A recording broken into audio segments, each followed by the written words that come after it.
Olá, me chamo Jordana, estou aqui para ministrar mais um estudo de pequeno grupo voltado para mulheres, onde o tema é Desperte uma Leoa. Esse tema é retirado do primeiro capítulo do livro da Lisa Beverly, que se chama O Despertar da Leoa. E o tema, a referência bíblica hoje é Números 23, do 19 ao 24. Deus não é homem para que minta, nem filho do homem para que se arrependa. Porventura, tendo ele prometido, não fará? Ou tendo falado, não o cumprirá? Eis que para abençoar recebi ordem. Ele abençoou, não posso revogar. Não viu iniquidade em Jacó, nem contemplou desventura em Israel. O Senhor, seu Deus, está com ele. No meio dele se ouve aclamações ao seu rei. Deus os tirou do Egito. As forças dele são como as do boi selvagem. Pois contra Jacó não vale encantamento, nem adivinhação contra Israel. Agora se poderá dizer de Jacó e de Israel: que coisas tem feito Deus? Eis que o povo se levanta como uma leoa e se ergue como um leão. Não se deita até que devore a presa e beba o sangue dos que forem mortos. Aqui nessa referência bíblica a gente vê como é a fidelidade do Senhor. A gente sabe que o povo de Israel era bem rebelde na ocasião que eles iam do Egito até a Terra Prometida. A gente sabe muito bem que muitas coisas aconteceram, mas em nenhum momento Deus retirou a sua fidelidade desse povo. E assim é conosco também. Deus é fiel. Aquilo que Ele falou, Ele vai cumprir. Aquilo que Ele abençoou, ninguém pode amaldiçoar. Muitas vezes a gente sabe disso, mas aí quando vem algo que ocorre nas nossas vidas, que a gente passa por problemas, por um divórcio, uma dificuldade financeira, atritos no casamento ou nas nossas amizades, a gente tende a questionar a lealdade do Senhor, certo? Os nossos desertos fazem questionar, mas em meio aos nossos maiores desertos nós procuramos estar com o Senhor. Nós procuramos Deus muito mais nos nossos momentos difíceis do que quando nós estamos bem, não é verdade? A nossa vida certamente carrega muitos testemunhos de seus milagres e intervenções, mas ainda assim questionamos o tempo e a ação de Deus. Pergunta: você já pensou, você já passou por alguma situação em que, mesmo enfrentando dificuldade em algo, Deus cuidou de você nos detalhes, mas naquele momento não conseguiu enxergar esse cuidado? Comigo já aconteceu. Quando a gente estava em lockdown total aqui em Fortaleza, eu sabia que Deus era bom, estava até ontem comentando, mas eu não conseguia sentir a bondade de Deus. E eu chorava e eu sofria muito. Mas só que mesmo parada, sem trabalhar, sem entrar dinheiro, com dois adolescentes dentro de casa, não, nenhuma conta minha ficou atrasada, não faltou comida, muito pelo contrário, a gente comia até bastante pizza, fazia essas coisas que adolescente gosta, não faltou nada. E mesmo assim eu ainda questionava a bondade de Deus, eu não conseguia sentir a bondade do Senhor. E eu entendi finalmente que existe uma linha entre você saber e você viver. E glória a Deus eu consegui atravessar essa linha. E hoje eu sei, não apenas sei que Deus é bom, mas eu vivo na bondade do Senhor, porque hoje eu consegui enxergar em cada detalhe tudo que Ele faz por mim. Desenvolvimento. No capítulo 1 do livro Despertar da Leoa, a autora Lisa Beverly questiona a sua posição em casa, na igreja e na sociedade depois de um sonho que teve, no qual ela via uma leoa em toda a sua perfeição felina, majestosa, poderosa e esplendidamente estruturada. Ela afirma nesse capítulo que tinha um papel de mãe para seus filhos, de esposa para seu marido e de esposa do pastor da congregação. Porém, o que ela fazia e por quem ela era responsável ofuscava a consciência de ser filha de Deus. E todas nós precisamos ficar atentas a alguns pontos para que essa consciência não seja ofuscada em meio à nossa rotina. Nós devemos sempre estar lembrando que acima de qualquer situação, nós somos filhas. Deus é o nosso Pai querido, o Pai que nos ama, que nos protege, que nos proporciona vivenciar situações na qual, no final delas, nós somos mais que vencedoras em Cristo Jesus. Então, nunca esqueça, por maiores problemas que aconteçam, por mais responsabilidades que você tenha, tem momentos na nossa vida que nós precisamos descansar em Deus, como filhas amadas. Eu sei que tanto eu como você temos muitas responsabilidades, passamos por muitas situações difíceis, mas em todas elas o Senhor está segurando a nossa mão, olhando para nós e dizendo: Você é uma filha amada. Confia, vai dar certo. Eu estou aqui. Teu pai está aqui. Então nunca esqueça disso. Busca pela afirmação. Nós estamos constantemente ouvindo as promessas de Deus para as nossas vidas. Vez ou outra vem aquela pessoa trazer aquela resposta cuja pergunta só você tinha feito para o Pai, e nós tendemos a contar para os nossos amigos mais próximos aquilo que recebemos de Deus. É tão bom, né, compartilhar as coisas que Deus tem feito. Entretanto, nem sempre as pessoas respondem da maneira que esperamos e nós precisamos estar preparadas para isso. Nem todas as pessoas estarão preparadas para a grandeza do que Deus tem reservado para você. E está tudo bem. Nós precisamos de estratégias para não nos vitimarmos diante de comentários negativos. Quem nunca, com toda a sua empolgação, chegou para sua melhor amiga e disse: olha, Deus fez isso. E a sua amiga ficou assim. Ela só não precisou dizer nada, mas a reprovação estava no rosto dela. Como assim Deus pôde fazer isso para ela? Ou tipo, não fez para mim? Como assim que ela lê a Bíblia menos do que eu e Deus fez isso por ela? Como assim que essa irmã entrou outro dia na igreja, já recebeu essa bênção, já casou? Gente, é o nosso Deus. Então nós temos que estar preparados para esse momento. Precisamos estar firmadas na nossa identidade, firmadas em saber quem é o nosso Pai, quem nós somos. Porque é normal isso acontecer, gente. É normal. Então a gente tem que abençoar a vida da irmãzinha e saber que Deus tem o melhor para ela também. E seguir em frente. Se alguém falou algo negativo sobre uma promessa que você recebeu, pare e pergunte a Deus qual a verdade atrás desses comentários. A opinião dele é mais valiosa de todas. Não ignore aquilo que ele te diz. Aleluia. Sempre a opinião do Senhor é mais valiosa do que qualquer outra opinião.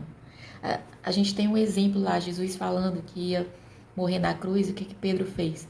Pedro disse: não, Senhor, você não vai morrer, não vai acontecer nada disso, eu estou aqui. Deus disse: para trás de mim, Satanás. Pedro era um homem que estava caminhando com o Senhor. Deus viu que não era Pedro que estava dizendo aquilo, que era Satanás tentando desanimar ele. Então a gente tem que ter esse discernimento, saber qual é a raiz. Muitas vezes até refrear um pouco aquilo que Deus tem feito na nossa vida e guardar um pouco só pra gente. Nem tudo a gente precisa contar. Eu sei que nosso testemunho é valioso, mas nem todo mundo está preparado para ouvir esse testemunho. Ter discernimento de espírito das coisas, das situações, das atmosferas é sempre muito importante para saber qual o momento de você entregar aquilo que Deus entregou para você, para alguém, ou você guardar mais um pouquinho para que você em outro momento possa entregar aquilo.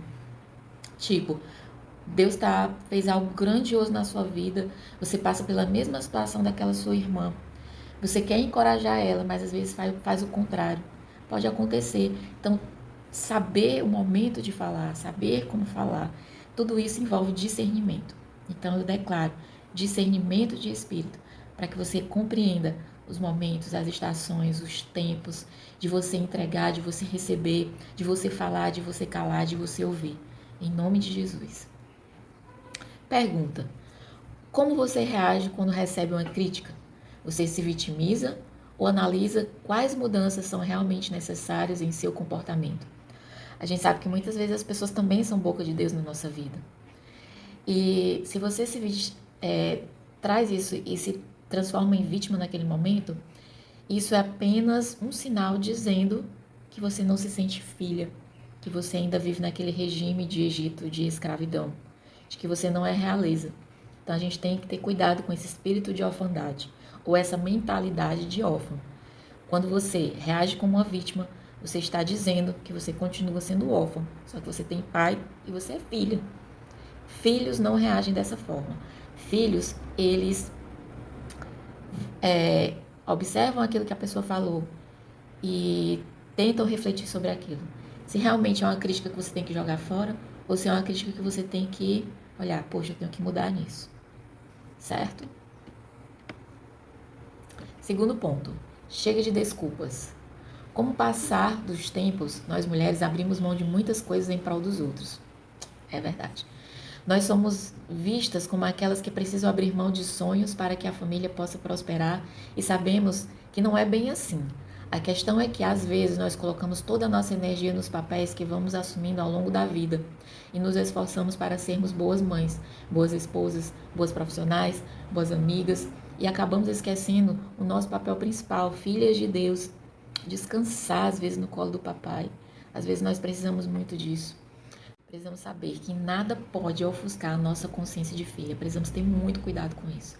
Ao assumir um papel de filha em sua plenitude, vai trazer amor e disposição para todas as outras coisas, assim como um descanso para a sua alma. Pergunta: qual é a desculpa você tem dado a si mesma para não assumir seu lugar de filha de Deus? Terceiro ponto: não se trata de você. Sabemos que há um chamado para cada uma de nós no reino de Deus, mas para despertar a leoa que precisamos lembrar de uma chave poderosa. Leoas caçam juntas. É por isso que nós estamos nesse pequeno grupo. É por isso que a gente está sempre chamando vocês a participarem das reuniões, a não faltarem. Que é um compromisso, não é um compromisso só de você com a liderança, é um compromisso de você e com todas. Porque leoas caçam juntas. Leoas crescem juntas. Leoas protegem seus filhotes juntas. Leoas se guardam, se cuidam juntas, se protegem juntas.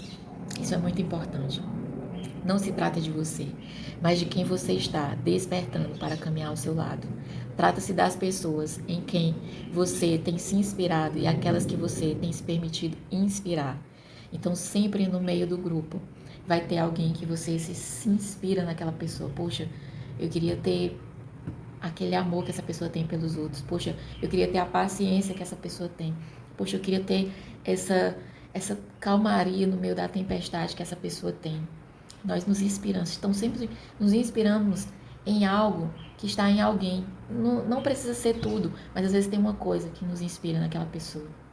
Como também tem coisas que nós fazemos com que outras pessoas se inspirem em nós. Porque nós temos Deus dentro de nós, temos o Espírito Santo dentro de nós. Nós temos qualidades que só o Senhor colocou dentro de nós. E isso não pode ser calado. Isso precisa ser conhecido pelo mundo. Outras pessoas precisam saber daquilo que você carrega dentro de você. Por isso que é tão importante estar inserido em pequenos grupos, estar inserido em coisas. Não se esconda, porque você carrega algo precioso que o mundo precisa ver. Nosso bispo sempre fala que pessoas são portas, portanto, acesse-as. Tanto você precisa acessar essas portas, como essas outras pessoas precisam acessar você, que também é uma porta. Pergunta: quando foi a última vez em que você se desafiou a incluir alguém novo em seu ciclo de amizades? Nós estamos vivendo esse tempo, não é? Nosso pequeno grupo é um grupo novo e que a gente não conhece muitas pessoas, tem muita gente nova entrando. Então nós estamos tendo essa grande oportunidade de inserir novas amizades na nossa vida e começar a caçar juntas. Conclusão: Deus moldou a criação para si, portanto devemos olhar para ela e aprender com ela. Em Provérbios 6:6, somos desafiadas a observar as formigas e a sua forma de trabalho para que não sejamos preguiçosas. Agora somos desafiadas a observar as leoas, pois as leoas não se levantam do seu descanso só quando são fortes, mas também quando precisam adquirir força. Elas se levantam para proteger os mais jovens, para confrontar os inimigos, para andar com as outras leoas e, o mais importante, para andar com o seu rei, Jesus. Existe uma leoa dentro de você. Desperte-a, levante-se para andar com o seu rei, o leão da tribo de Judá. Aleluia!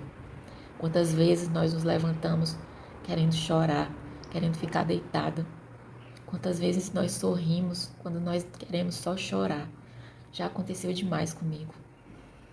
Eu já servi em lugares na igreja onde eu precisava recepcionar pessoas e eu precisava muito sorrir e abraçá-las, enquanto eu queria muito chorar. E eu tenho certeza que todas vocês já passaram por uma situação muitas e muitas vezes como essa. De que você precisava ir trabalhar, mas você queria ficar na cama. De que você estava destruída, mas que você precisava muitas vezes comandar a sua casa, ajudar seus filhos, consolar pessoas, quando você precisava ser consolada. Mas você é uma leoa forte. Caminhe com o seu rei, caminhe com outras leoas, porque você vai ficar mais forte ainda. Filhas, olhem para a leoa, observem-na atentamente. Deixe que ela desperte a sua natureza indomável, sua beleza feroz e sua força desenfreada, para que vocês possam se levantar e ser as mulheres corajosas que eu as chamei para si. Trecho extraído da página 27. Então é isso, pessoal. Que vocês tenham um grande aprendizado com esse estudo, como eu também tive. Eu, assim, me vi muito nesse estudo, lembrei de muitas coisas que eu já passei, de muitas coisas que eu precisei levantar. E hoje eu sei muito que eu sou filha amada, que eu não preciso ser forte, mas eu já sou forte, mesmo quando eu quero sentar só no colo do meu pai, mesmo quando eu quero só chorar, mesmo quando eu quero não fazer nada. Mesmo assim eu sou forte, porque nós não somos super-heroínas, nós somos leoas. E leoas, nós somos filhas, filhas também são amadas, descansam e param quando tem que parar, só para sentir o amor do nosso Pai. Deus abençoe vocês, até o próximo.